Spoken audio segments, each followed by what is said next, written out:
Mədəniyyət naziri Adil Kərimlinin ailəsinə itki üz verib. Nazirin dayısı 1946-cı il təvəllüdlü Zakir Abbasov vəfat edib. O, bugün Gəncə şəhərində köhnə Səbiskar qəbirstanlığında dəfn olunub. Dəfn mərasimində Adil Kərimli də iştirak edib.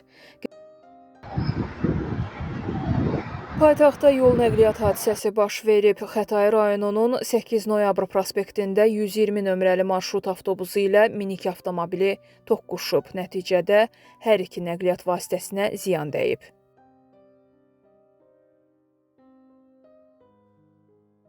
Salyan rayonunda 4 ay əvvəl itkin düşən kişinin meyidi tapılıb. Qafqazinfonun əldə etdiyi məlumata görə Qarabağlı kənd sakini 1976-cı il təvəllüdlü Rəhim Mustafayev bir neçə ay əvvəl ov tüfəngi ilə evdən çıxaraq naməlum istiqamətdə gedib və geri qayıtmayıb. Onun itkin düşməsi barədə hüquq mühafizə orqanlarına məlumat verilib.